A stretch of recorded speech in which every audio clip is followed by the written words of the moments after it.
So let's talk about Women's Evolution 2 real quick before I get to the main topic of this video. I'll tell you right now, I thought this was better than Saturday night's main event. Not once was I sitting through this and thought, hey, where the men at? I'll even go as far as to say that this was better than AEW All Up.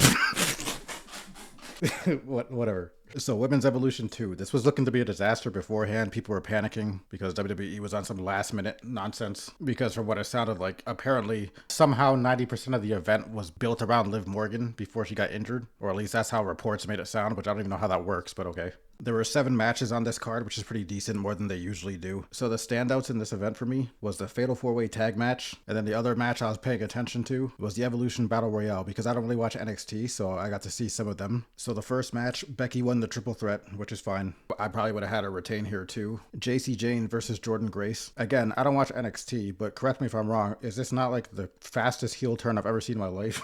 I'm calling her Mariah May. Going heel on Jordan Grace. So that was that. JC retained. Then you had the Fatal 4-Way Tag, which, like I said, best match on the card for me. You had some pretty hype in-ring spots from all the teams, so that was cool. And of course, my Empress slayed once again. She brought back the face paint she was doing at Night of Champions. And I like this new gear that she was rocking tonight. But yeah, everyone had a decent display in the ring, I thought. But the match ended up with the Judgment Day retaining, which I'm not mad at. I think some people thought, well, I guess the only 2 choices was either that or it was going to be Alexa and Charlotte. But I'm liking that Raquel at the end of this match looked very dominant because the Tahana Bomb is crazy. For me, number 1 and 2 women's finishers as far as like impact and how like just badass they look is probably KOD number 1, Tahana Bomb number 2. Next was Tiffany Stratton versus Trish Stratus for the Women's Championship. And Tiffany won because it's not the Attitude Era anymore or something like that. Naomi versus Jade, no holds barred. Jade won. Evolution Battle Royale. That was pretty cool ending. Came down to Stephanie Vaquero and Lash Legend, which by that point I'm pretty sure we all knew who was going to win, if not before then. But basically, it ended with a devil's kiss on the hard apron after they both run over the top rope. That she just dumps her out, like the way how she disposes of them afterwards.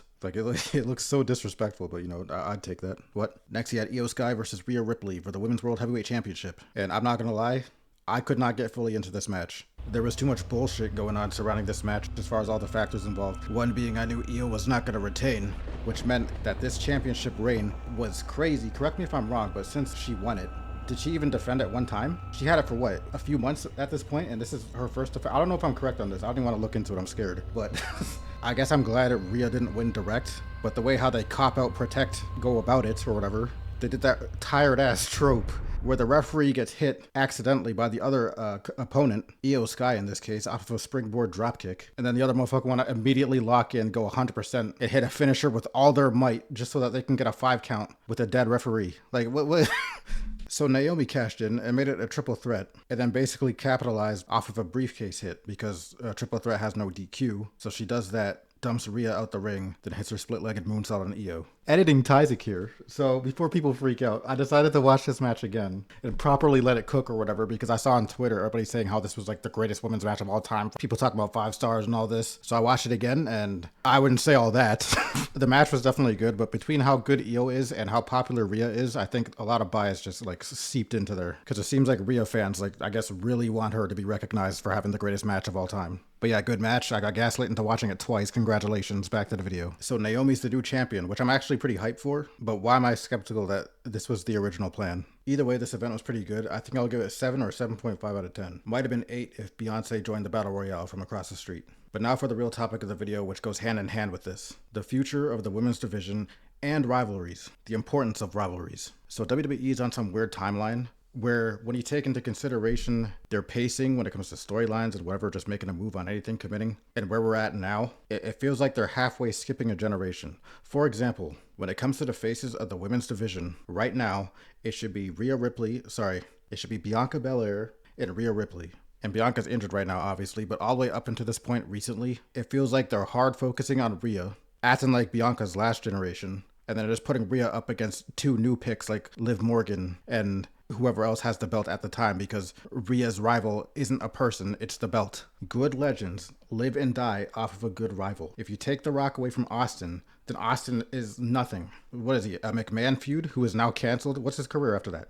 If you take Orton away from Cena, then how many years are you waiting before CM Punk appears? You can kind of argue edge, but that's not the point. You get what I'm trying to say. Rhea Ripley and Bianca Belair is a rivalry that should exist right now and should have already been started. But they're sitting there waiting. For what? I don't know. And it doesn't even always have to be for the belt. A good story and motive is more entertaining than a championship run with no substance. These two are like the perfect counterparts. Both similar heights and kind of similar builds as far as like muscular and all this type athletic. So both powerhouse. So the direct head-to-head is more hype and actually believable. But now it's time to make the hard decision.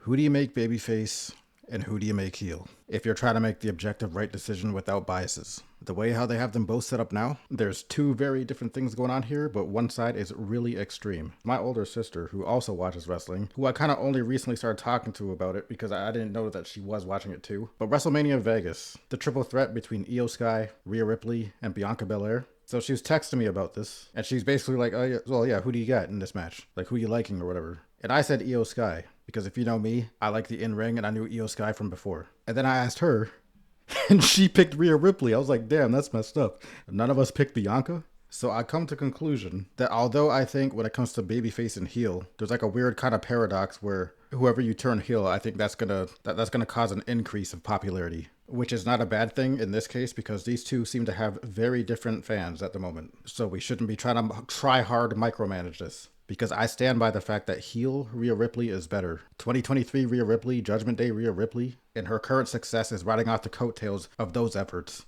So objectively, if you're trying to do the right thing, I think Bianca is the correct choice for a traditional babyface pick as far as good influences and role models and stuff like that, considering like little girls in the audience and stuff. You don't want to be talking to kids. I'm glad I haven't seen this yet. But if I ever had to see a freaking kid in the crowd wearing a mommy's always on top shirt, Jesus Christ. But currently the problem is people have turned on Bianca, or at least some people have. If you try and ask whoever, I guess the internet, they kind of try to say that it's just like stale Superman type thing. Like they'll literally say that she, like I've seen on on Twitter, claims that it's because she was over pushed. I'm like, what? Not more than Rhea at that time. I think the legit answer, if there is one, it seemed to line up with the timing, with the fact that she like kind of interfered in the match with Io versus Rhea, as told and finessed by kayfabe, I guess. So I guess people just liked Rhea that much. Well, you gotta understand, she's got to get back the title that she never lost. She got screwed out of the opportunity by this black. Not to bring up race, but one thing that I thought was beautiful in the case of babyface Bianca. I remember one time I was watching, like I think it was Raw, I guess, and then as Bianca was making her entrance, the camera went to the crowd, and I saw this little white girl with the Bianca braid just dancing, and I was like, oh, that's so. I loved that her reach extended further than just little black girls, which shouldn't be surprising because obviously you motherfuckers aren't just racist by default, but I was just glad that other people got to see that. And I get why some people might say, oh, certain person should never turn heel. But I was still not having that for John Cena. I don't care if it's the same logic. So heel John Cena was way better. But anyways, that being said, I've also seen heel Bianca in NXT. And that's really good too. For me, if I'm being selfish and I want to be entertained, I actually turn Bianca heel if she goes back to that character. With the bubblegum all chewing obnoxious in her promos. If you haven't seen that, I want to see that. And it'll be another excuse for her to whip out or use the hair whip more often. So to be honest, I think I made my decision. The way how things are now, that's probably easier to pull off. You make Rhea Ripley the babyface as of right now. Maybe change her character up a little bit so that she's less obnoxious. Not even so much character, but like her booking. And then you put Bianca back on that character, and guarantee you she'll regain traction. It'll be good for her. I know it sucks for the kids, but fuck them kids. Did Michael Jordan actually say that? I still to this day do not know if that's just a meme or if he actually, because that's just funny to me and I never understood how that came about.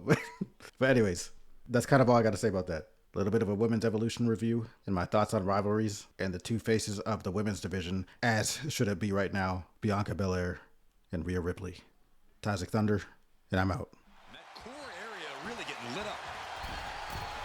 From the middle rope. Oh, bad landing. That's not what she had planned. The EST hoists up her opponent. Belair into a kiss of death. And Ripley felt every bit of that. 2. And a victory. What a win. Bianca Belair is on Here is your winner. the theme. A tremendous victory tonight for Bianca Belair. 6. Able to take her longtime rival Rhea Ripley to the limit and then some. 2 young and hungry superstars left it all in the ring. Neither woman has anything to be ashamed of, but tonight the victory belongs to the EST of WWE.